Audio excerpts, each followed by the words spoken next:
మనల్ని పెద్ద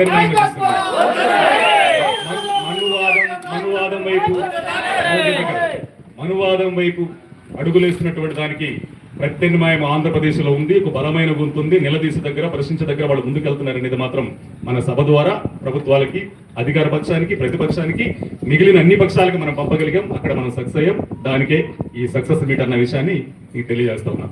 అయితే ఈ స్ఫూర్తితోటి ఎక్కడ రాజీ పడకుండా ముందుకెళ్ళండి. నేను చెప్తున్నాను, నేను నా ప్రయాణం నా పేరు కోసం కాదు, నా ఇంటి పేరు కోసం కాదు, నా ఊరి కోసం, నా ఊరి కోసం, నా గొంతులో ఊపిరినంత వరకు, నా గుండె కొట్టుకుంటున్నంత వరకు సైద్ధాంతిక పరంగా అడుగులు వేస్తాను తప్పనిచ్చి వ్యక్తిగతంగా అడుగులేను. సైద్ధాంతిక పరంగానే అడుగులు వేస్తాను, విధాన పరంగానే ముందుకు వెళ్తాను, సిద్ధాంత పరంగానే ఆలోచిస్తాను. ఆ సిద్ధాంత పరంగా ఆలోచిస్తాను కనుకనే ఎవడం చూసి భయపడినోడు, చాలా మంది బయటికి వెళ్ళారు 30 ఏళ్లలో. ఎవడం చూసి భయపడినోడు, ఇవుడుని చూసి వనకనోడు, ఇవుడంటే లెక్క చేయనోడు బ్రహ్మాయి మాదిగ అంటే బ్రహ్మాయి మాదిగ పెట్టే సరుకులు, బ్రహ్మాయి మాదిగ పెట్టే కార్యక్రమం, బ్రహ్మాయి మాదిగ ఇచ్చే పిలుపు, బ్రహ్మాయి మాదిగ ప్రతిదాన్ని కూడా కంటి మీద కునుకు లేకుండా చేస్తా ఉన్నామనేసి కూడా మీరు మర్చిపోతాను కోరుతాం. అదేవిధంగా మన కార్యాచరణ కాపీ చేస్తున్నాం. మన కార్యాచరణ ఇప్పుడు మొన్న ఒక మాట, ఇప్పుడు మీ సభ అయిపోయిన తర్వాత, విజయోత్సవం అదంతా అయిపోయిన తర్వాత దేశ సమస్యల కోసం కొట్లాడతానని చెప్పని ఏదో అవార్డు తీసుకున్న తర్వాత మాట్లాడారు. దేశ సమస్యల కోసం ఆర్ఎస్ఎస్ తోనూ ఎర్ర జెండాతో అడుగు ముందుకేస్తుంది. ఆర్ఎస్ఎస్ తోటి అంబేద్కర్ వాది పోడే, వామపక్షంతో ఎర్ర జెండా తోటి అంబేద్కర్ వాది పోడే. అంబేద్కర్ వాది ఎవరితో పోతాడు? అంబేద్కర్ వాది బాబాసాహెబ్ అంబేద్కర్ కూడా రాజ్యాంగకరం అయిపోతాడు. కనుక దేశ సమస్యల మీద కొట్లాడుతున్నాడు. ఎప్పుడైతే మన సమావేశం పెట్టి, మనం మీటింగ్ పెట్టి మాదిగ జాతి మొత్తం అభివృద్ధి చెందిందా, ఈ రోజు మనం ఒక విషయం మాట్లాడలేదు. వాస్తవానికి క్రిమినల్ గురించి మనం మాట్లాడాలి, క్రిమినల్ సిస్టమ్ గురించి మనం మాట్లాడాలి.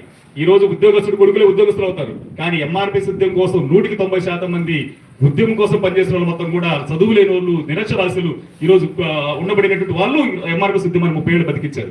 అలాంటి బతికించినటువంటి ఎంఆర్పీఎస్ వాళ్ళ కుటుంబాలకి ఈ రోజు ఈ వర్గీకరణ ఫలాలు అందడానికి సంవత్సరాల కాలం పడుతుంది. కానీ అది క్రిమినల్ ఉంటే వీళ్ళకి వెంటనే రావడానికి అవకాశం ఉంది. కానీ మనం దాని క్రిమినల్ అనే పదం కూడా అనకుండా వర్గీకరణను స్వాగతిస్తూనే మన జాతికి రావాల్సిన హక్కుల కోసం, రాయితీల కోసం మనం ముందుకెళ్లే ప్రయత్నం చేస్తూనే ఈ రోజు మాదిగ పల్లెలకు శ్మశానం లేని మాదిగ పల్లెలు బోలుడు ఉన్నాయి, ఆర్థిక అభివృద్ధి చెందిన మాదిగ పల్లెలు బోలుడు ఉన్నాయి. అదేవిధంగా అన్ని రకాలుగా ఉండబోయే మాదిగలని ఆదుకునే ప్రయత్నం, మాదిగ జాతి సమగ్రాభివృద్ధి కోసం మన వంతు ప్రయత్నం చేస్తూనే మొత్తం మిగిలినట్టు కలిసి వచ్చే శక్తులన్నింటినీ కూడా కలుపుకొని ఒక లౌకిక రాజ్య స్థాపన కోసం మన వంతు మన ప్రయత్నం చేద్దామని చెప్పి మిమ్మల్ని మనస్ఫూర్తిగా కోరుకుంటూ మళ్ళీ చెప్తున్నా, నేను నా ప్రయాణం సైద్ధాంతికంగానే ఉంటుంది, వ్యక్తిగతంగా ఉండదు.